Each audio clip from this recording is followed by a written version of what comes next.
Bien, pues vamos a seguir con los opioides. Vamos a revisar muy resumidamente en forma de tabla las propiedades, los efectos farmacológicos, los efectos adversos y las indicaciones y alguna consideración sobre la administración de los principales opioides.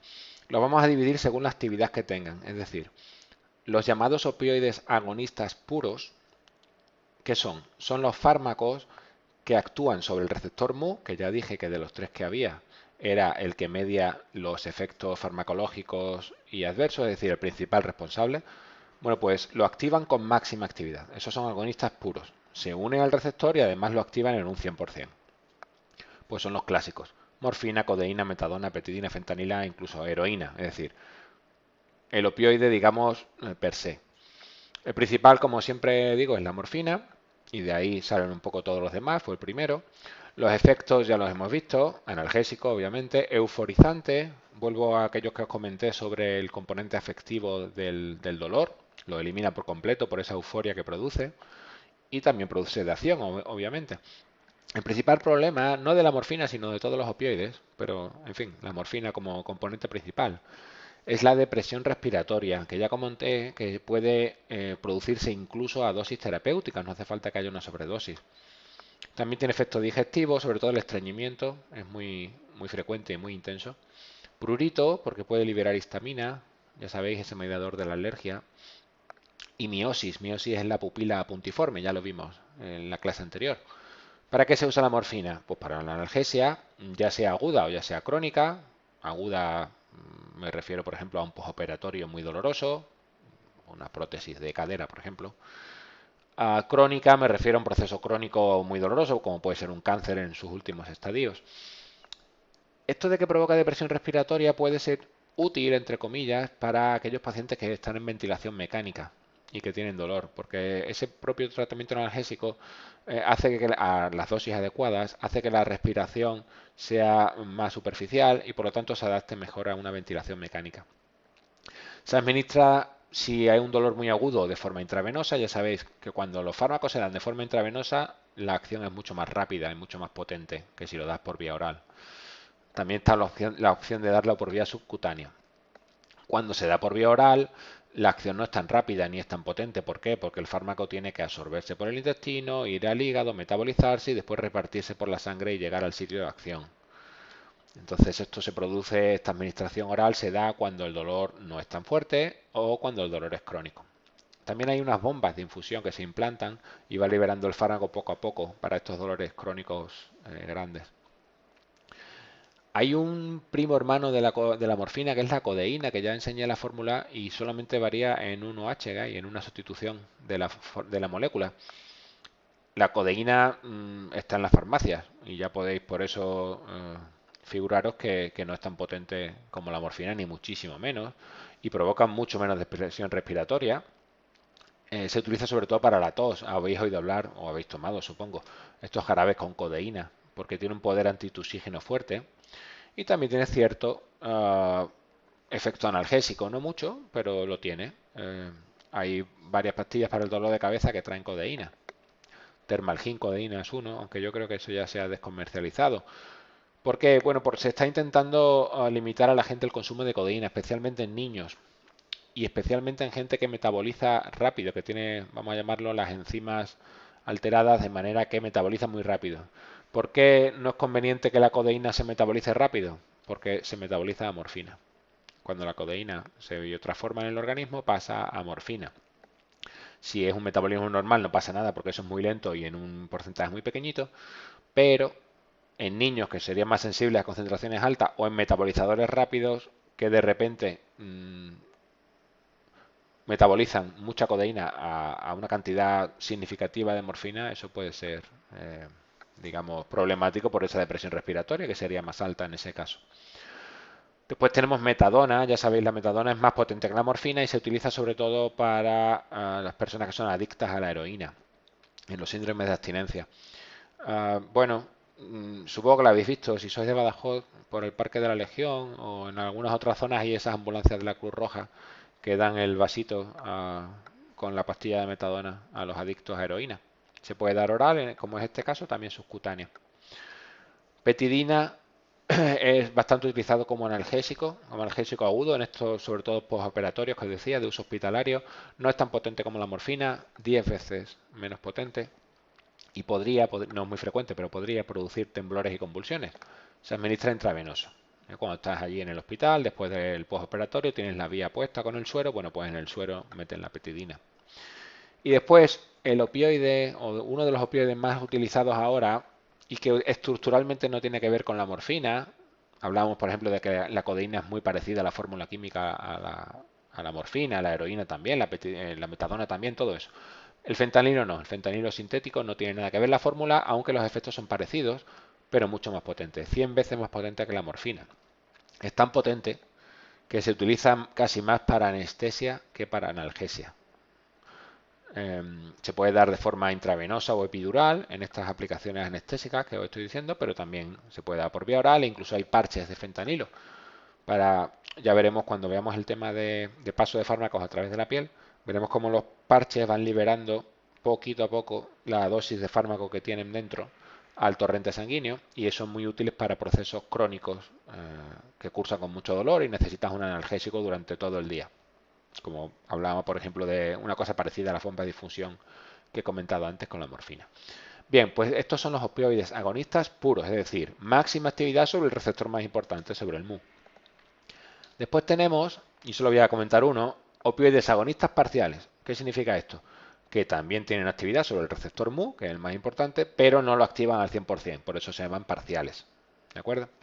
La buprenorfina es el principal, que también es un analgésico, se utiliza para el dolor intenso. Cuanto más intenso sea el dolor, más inmediata debe ser la vía de administración. Es decir, si el dolor es muy intenso, se utiliza vía intravenosa, que ya he comentado que es la más rápida. Después la sublingual. ¿Habéis oído hablar de, por ejemplo, un infarto miocardio? Póngase la pastilla debajo de la lengua. ¿Para qué? Para que la acción sea muy rápida, porque las pastillas debajo de la lengua, en la lengua hay mucha vascularización, hay muchos vasos sanguíneos y se absorben muy rápidamente.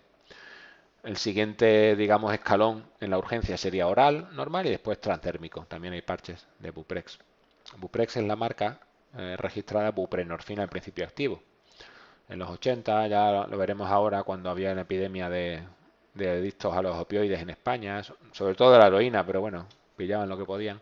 El Buprex era lo que se llevaban de la farmacia. Cuando atracaban la farmacia no se llevaban dinero, se llevaban Buprex, que estaba en la farmacia y es un opioide. Ni mucho menos tiene la potencia de la heroína, pero bueno, le servía un poco para paliar el mono. Acordaros que comenté, y después lo voy a recalcar, que había un antídoto, vamos a llamarlo antídoto, que se llama naloxona, para estos procesos que cursan con depresión respiratoria aguda de opioides, es decir, una sobredosis. Pues se administra naloxona para revertir esos efectos. Bueno, pues la naloxona no vale para la buprenorfina, ¿vale? Tiene esa característica. Así que hemos visto opioides agonistas puros, que es la morfina y digamos compuestos parecidos estructuralmente o parecidos en los efectos, pero no parecidos en la estructura, como es el fentanilo. Opioides agonistas parciales, como es la buprenorfina. Y opioides agonistas antagonistas mixtos. ¿Qué significa esto?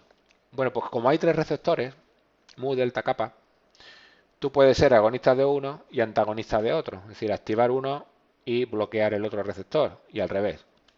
Entonces los efectos son, digamos, bastante complicados. Por ejemplo, voy a decir solo uno. La pentazocina es un débil antagonista mu, es decir, bloquearía el efecto principal de los opioides, con lo cual no tendría sentido, pero sí que es un agonista del receptor kappa, que es un receptor también que contribuye a la analgesia, pero tiene el problema de que provoca disforia. Disforia, ya lo sabéis, lo contrario de euforia. Es decir, eso es una reacción adversa. Por supuesto, es mucho menos potente que la morfina, básicamente porque no estás activando el receptor principal de los opioides, con lo cual no puede ser igual de potente ni mucho menos.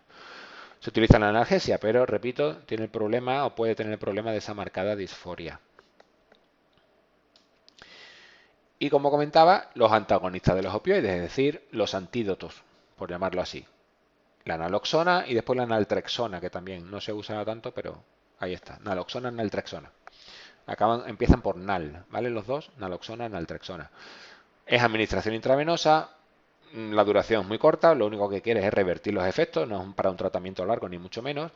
Y por sí sola no tiene efectos, es decir, si tú no tienes una sobredosis de opioides no te va a hacer ningún efecto. Solamente hace efecto cuando hay un nivel de opioides alto en sangre. Lo que hacen es eso, revertir esa depresión respiratoria que producen los opioides agonistas, porque este es un antagonista. ¿De acuerdo? Opioides agonistas puros, agonistas parciales. Los agonistas puros activan el mu al 100%, los agonistas parciales activan el mu pero no al 100%, agonistas antagonistas mixtos, hay mu delta y kappa y activan unos y antagonizan otros, y opioides antagonistas, que son los, digamos, antídotos, por llamarlo así. ¿Por qué estoy hablando tanto de los opioides? Porque, bueno, no es un medicamento que vayas a poner por la farmacia, no son medicamentos del día a día, pero hay una, se ha llamado epidemia, lo que pasa es que ahora con el COVID-19 todo lo que llamamos epidemia es un poco de risa, dadas las dimensiones que ha cogido el COVID-19, pero sí que es una epidemia. Y de hecho Estados Unidos hace un par de años declaró una emergencia sanitaria. Hay una ola de adicción a los opioides. No inyecciones de heroína, que podéis ver, antes se veía en la calle y gracias a Dios ya solo se ven en las películas. Pero no, opioides orales, vamos a llamarlos legales, por ejemplo fentanilo, que se recetan y la gente se vuelve adicta, se engancha. Vamos a ver algunas cifras solamente de Estados Unidos. 10 millones de personas usaron los opioides de forma irregular en el 2018.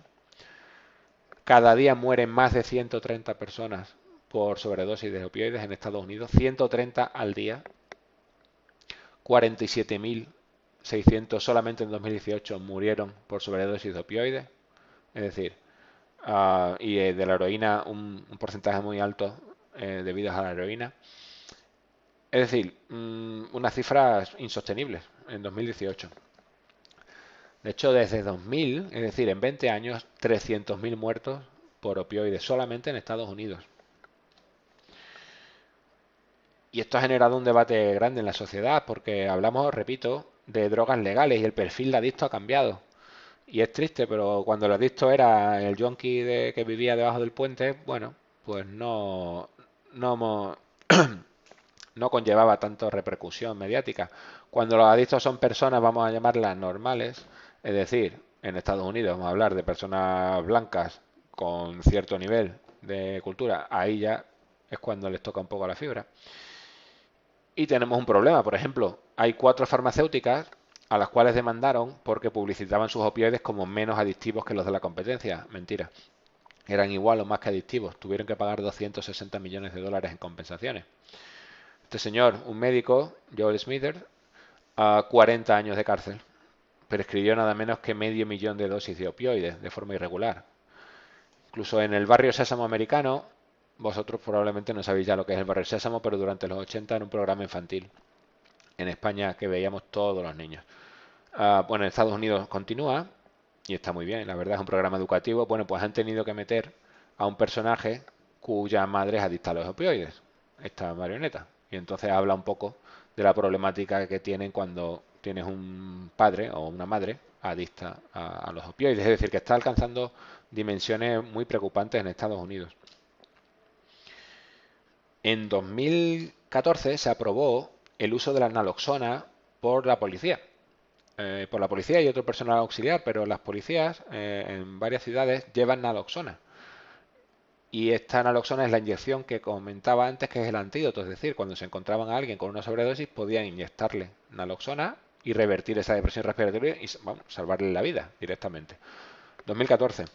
2017 ya hay alguna ciudad como Middletown, salió el artículo en El País en el cual el sheriff ha dicho que hasta aquí hemos llegado y ha prohibido a sus policías llevar la naloxona, con lo cual la persona que tiene una sobredosis y no llega a tiempo al hospital está muerta. Bueno, decía que era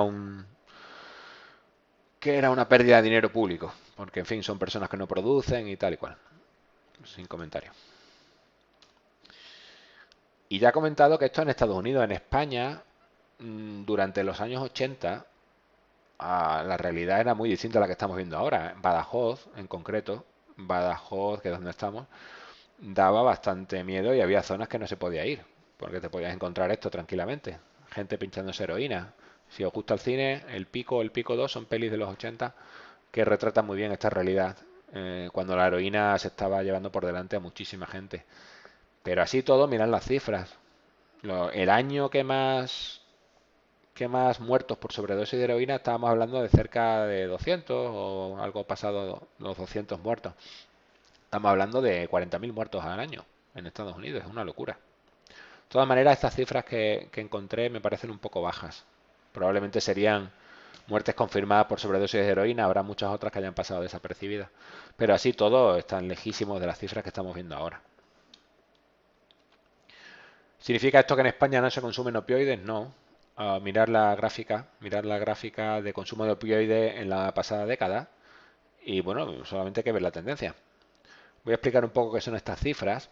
Estas cifras son dosis diarias definidas por 1000 habitantes y año. ¿Qué significa eso?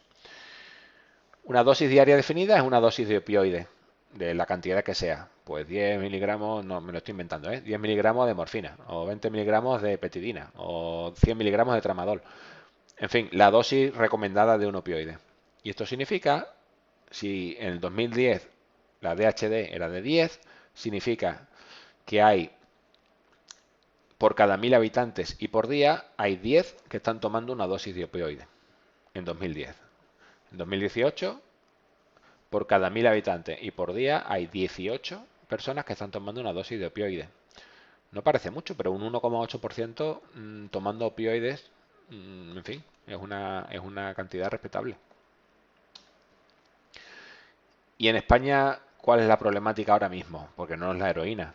Gracias a Dios, ya os digo, cuando tú ibas en la Plaza Alta en Badajoz en los años 80, lo que veías era heroína por todas partes. Bueno, es que no ibas, no se podía ir. Ahora, repito, hay personas que consumen heroína, pero es que casi los conocemos. Son los 5 o 6 que piden, el que pide para la Cruz Roja, el que pide, en fin, el que toca la trompeta, sabemos quiénes son. La realidad ahora es distinta. Ahora el problema son los opioides, vamos a llamarlos legales. Hay gente que tiene un proceso doloroso, una artritis, una lumbalgia, un postoperatorio y empieza a tomar tramadol. Y el problema es el tramadol.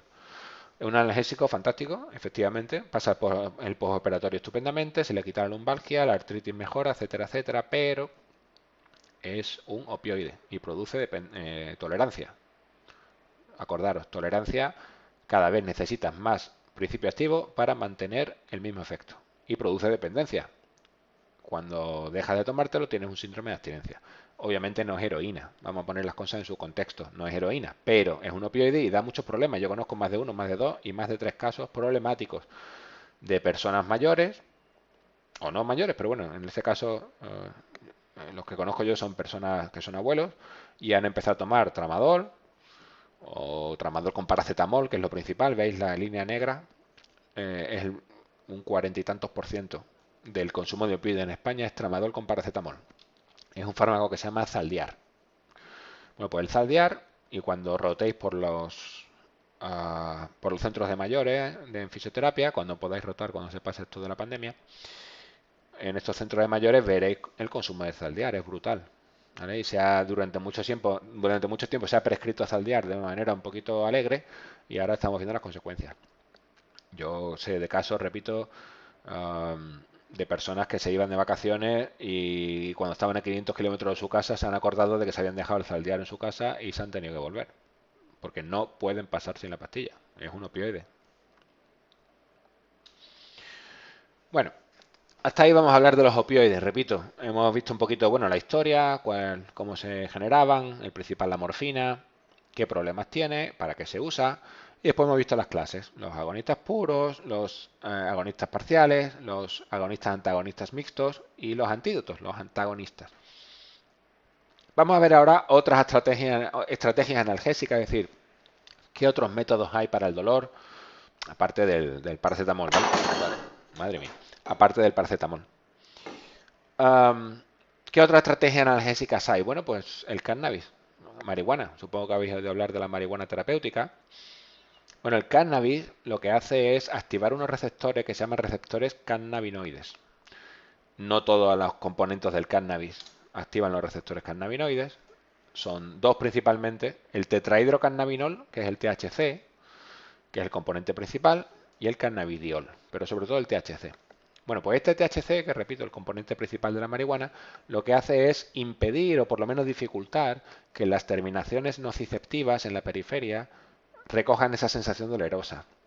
dolorosa. Y no solamente eso, sino que dificulta también que la neurona nociceptiva mande esas sensaciones a la médula espinal, que es donde se integra la sensación de dolor.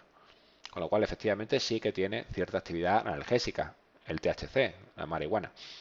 Nada que ver con los opioides, estamos muy por debajo en el escalón de analgesia, pero sí que tiene cierta actividad analgésica. En España ahora mismo hay una especie de limbo legal con la marihuana terapéutica y no os voy a aburrir porque hay muchísimos juicios, demandas, en fin. Pero ahora mismo en el Vademecum solamente hay un fármaco que lleva THC, que es Sativex. Y no son porros que pueda fumar, sino es una solución que se pone, es un aerosol que se pone en la boca, en la lengua, para que se absorba rápido. Y sirve para, sobre todo, para esclerosis múltiple. ¿Verdad? Y cuando ya otros procesos analgésicos, otros tratamientos analgésicos no han dado resultados. Y esa es la única, que yo sepa, es la única aplicación que hay ahora en España. En el mundo, digamos, no. En Estados Unidos hay bastante uso de marihuana terapéutica, que se vende así, y no solamente de marihuana terapéutica. Hay estados, sobre todo Colorado, que es este cuadradito que tenéis aquí, que ha aprobado, hay otros ya, pero bueno, fue el primero que aprobó el uso de la marihuana pues para lo que quieras, básicamente, en ciertas cantidades. Bueno, de hecho hay máquinas expendedoras de marihuana. Esto es Colorado, esta es la capital Denver y todo esto son tiendas donde puedes comprar marihuana. En fin, es otra filosofía. Y como digo, en Estados Unidos el debate sobre esto de la marihuana terapéutica pues está muy candente. Por ejemplo, en la NBA, si a alguien le gusta el baloncesto, este señor es el entrenador de los Golden State Warriors, Steve Kerr, que ganó muchos campeonatos de la NBA seguida y tiene unos problemas de espalda brutales desde que era jugador y aboga por el uso de la marihuana terapéutica. Él no tiene problemas porque no pasa controles antidoping. Los jugadores sí que tienen problemas porque ahora mismo la marihuana es dopaje. Y el debate está en que si la marihuana mejora el rendimiento deportivo o no. Obviamente no, no mejora el rendimiento deportivo. Yo creo que al revés. Y entonces hay varios jugadores, este es Karl Anthony Towns, que juega en los Minnesota Timberwolves y que ha sido muy activo en la defensa del uso de la marihuana terapéutica, bueno, con fines médicos. Esto lo comento para que tengáis cuidado. Hay una marihuana que es sintética. Se vende, como veis, en este tipo de bolsitas con logos llamativos y tal. Bueno, esta marihuana sintética que tiene 40.000 nombres, K2, Spice, Joker, Black, Mamba, Kush, Chronic, que ya haya encontrado, seguramente hay muchos nombres más, es 100 veces más potente que la marihuana normal. El año pasado, en un parque de Connecticut, 100 sobredosis en día y medio. 100 sobredosis. La gente se cree que es marihuana normal, se lía un cigarro lleno de eso y sobredosis. Estuve leyendo el artículo y es increíble, es hasta casi gracioso. Es que la gente bueno, era como lo que veis en la foto, por todo el parque, gente cayéndose redonda. 100 en 36 horas. Cuidado con lo de la marihuana sintética, ¿vale? ¿Y alguna otra estrategia? Bueno, hay una cosa que repito, cuando rotéis por los centros de mayores, cuando podéis volver a hacerlo, vais a ver que muchísimas personas están en tratamiento con lírica. Lírica es el típico medicamento del vale para todo, ¿vale? Que a muchas personas mayores les encanta. Es pregabalina.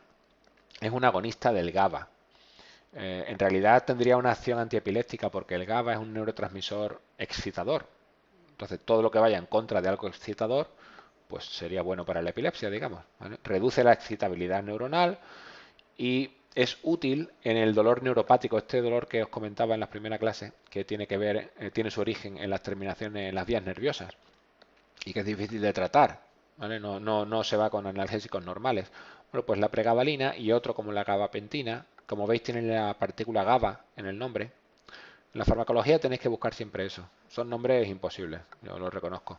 Pero tenéis que buscar, siempre hay algo que os recuerda al mecanismo o al grupo farmacológico. En este caso veis el GABA, porque son agonistas del GABA, son anticonvulsivantes.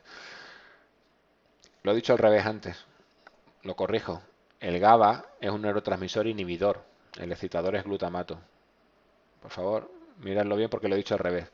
Los agonistas del GABA lo que hacen es provocar relajación, reducir la excitabilidad neuronal, porque el GABA es un neurotransmisor, vamos a llamarlo relajante, ¿vale? Así que los agonistas del neurotransmisor relajante reducen la excitabilidad neuronal, por lo tanto reducen la transmisión de impulsos dolorosos. Lírica, repito, lírica es la marca, pregabalina es el principio activo, lo vais a ver muchísimo. Y acabamos con otra manera de tratar el dolor para gente que tiene jaquecas, pero no jaquecas de que te duele un día la cabeza, sino hay gente que ya lo sabéis, que tiene jaquecas recurrentes, migrañas, y que pueden ser muy incapacitantes. Pues están detrás de un porcentaje altísimo de las bajas laborables en España y en todos los países. Bueno, el sumatriptán lo que es un agonista serotonérgico de la serotonina, es decir, activa receptores de serotonina. ¿Para qué vale eso? La serotonina tiene cierta capacidad vasoconstrictora, cerrar los vasos. Y no sé si habéis experimentado alguna de estas migrañas, pero hay migrañas que cursan con un flujo sanguíneo, una vasodilatación grande y un flujo sanguíneo grande en la cabeza. Y hay personas que dicen, y es verdad, tú le tocas y le puedes notar los latidos de la sangre fluyendo porque los vasos están muy dilatados. Bueno, pues este fármaco lo que hace es cerrar esos vasos, vamos a cerrar, contraer un poco esos vasos en la cabeza para reducir ese flujo sanguíneo y eso mejora el proceso doloroso. Problema, obviamente las personas con aterosclerosis, es decir, que tengan una vasoconstricción coronaria, que tengan problemas de corazón y tengan las arterias coronarias llenas de colesterol, llenas de ateroma y con dificultad en la circulación, pues no van a poder tomar este fármaco, porque no solamente cierra los vasos del cerebro, cierra todos los vasos. Y si un vaso que tienes ya de por sí estrecho en el corazón lo cierras más, pues puedes tener un problema gordo, un infarto miocardio, que deje de pasar la sangre al corazón y haya una zona del corazón que no le llegue el río sanguíneo, y eso es un infarto de miocardio, ¿vale? El Imigran en la marca, yo nunca preguntaré marcas, ¿vale? Siempre preguntaré principio activo, que es el sumatriptán. Bueno, pues con esto acabamos un poco la analgesia, hemos dado una visión un poquito por encima de los opioides, sobre todo, que creo que son los más, creo no, son los más importantes, y después un poquito unas pinceladas de otras estrategias.